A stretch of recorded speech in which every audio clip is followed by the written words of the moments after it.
Hi guys and welcome to this edition of Phyrefli's Video Digest. Thank you very much for watching. How much do you expect to pay for Battlefield 1? Seems like a fairly simple question, right? Not so much. First of all, there's two editions of the game itself. There's a standard edition, available for about $60 or your original equivalent, and there's the early enlister edition, which costs $20 more, and for that you get 3 days earlier access to the game when it's released, as well as some themed items. So far, so good. Now it looks like we're going to get premium as well for Battlefield 1. If you remember from Battlefield 3 and 4, that was $50, and for that you got some extra DLC and some extra other things as well. Now I say we believe that's coming because it's not yet been announced by DICE. There are some files in the closed alpha build, and I've checked this myself. There is a premium logo in there in some of the graphics files and some other stuff. So the rumours going around the internet that this exists is actually true. I still have this on my own computer, the machine I'm recording on now. But that's not the whole story, and I want to show you something. Be prepared for some fantastic marketing phraseology now. I put the link to where I originally found this information in the description of the video to give credit to that poster. Thank you very much to them. So I want to draw your attention first of all to this paragraph where Andrew Wilson, the CEO of EA, says, as relates to Battlefield 1 and extra monetization opportunity, taking a step back, anytime we think about extra monetization inside an experience, we really think about it on two vectors. One, are we able to provide value to the gamer in terms of extending and enhancing their experience? And two, are we able to do that in a world where we can give them choice? We never want to be in a place where there's a belief that we are providing a pay-to-win mechanic inside one of our games. So what they're really saying there is we don't want to be seen to be pay-to-win. We want to give people a choice. That's fine.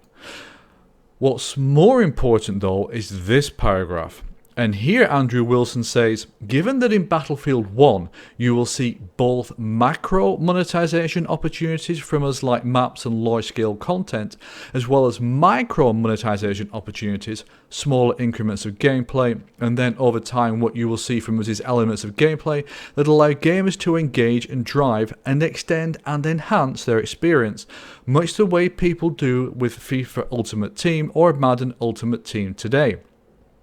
We feel very confident in our ability to deliver that in a way that is deemed valuable by our player and drives increased engagement over time with them. So I look at this in two ways. First of all, macro I look at in terms of DLC, so premium or individual map packs. Micro I look at smaller things. Take for example CSGO, where they have crates that are dropped, you buy the key, you open the crate. This is where I get really concerned because we're fairly sure that premium's coming, which will make 2 layers of costs for Battlefield 1, the game itself plus premium. Now we're talking about microtransactions, which presumably are in the game. That's a 3rd layer. So how much really is Battlefield 1 going to cost us? $60 or $80 for the base game, plus probably $50 for the premium, plus potentially additional microtransactions? And you know what? That's not even the worst part of all of this.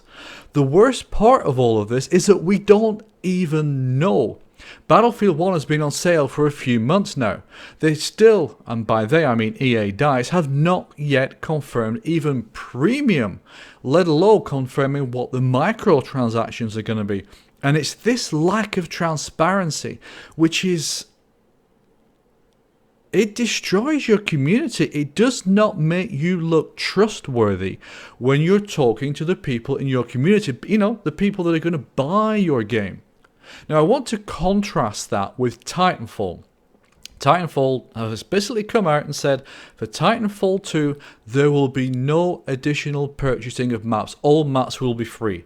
They haven't said there'll be no paid DLC, but they have said the maps themselves will be free. Now, I've seen a lot of posts around of people saying, well, Battlefield 1, Titanfall 2 coming out about the same time. I'm going for Titanfall 2 because to me it looks more trustworthy. I know I'm not going to have to pay for maps. There's not going to be a splitting of the community, so I'm going with that.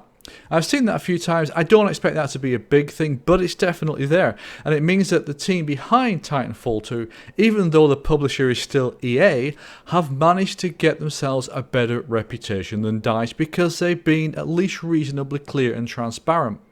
So this is what I want to say to EA and to DICE. You guys seem to have worked very hard with Battlefield 4 to try to regain some of the trust that you lost with your community, especially with things like the CTE. You're starting to lose that again. All we're asking is that you tell us how much the base game is. We have that, $60, $80. If there's going to be premium, and if so, how much and what we get. And please be clear on this whole microtransactions thing. This lack of transparency is not doing you any good and is most definitely not making us feel confident about buying Battlefield 1 in advance. So that's it for this video. I'd appreciate knowing what your opinion is on this. Is something like microtransactions a good thing in your view, or do you think it's going to negatively affect your experience of Battlefield 1? Does it make you more likely or less likely to buy the game? Let me know in the comments, please. I'd love to know your opinion on this and how important this kind of thing is to you. That's it for this video. If you've enjoyed it, please hit that like button. If you've really enjoyed it, please hit that subscribe button. That's it for now. As always, enjoy your gaming. Take care.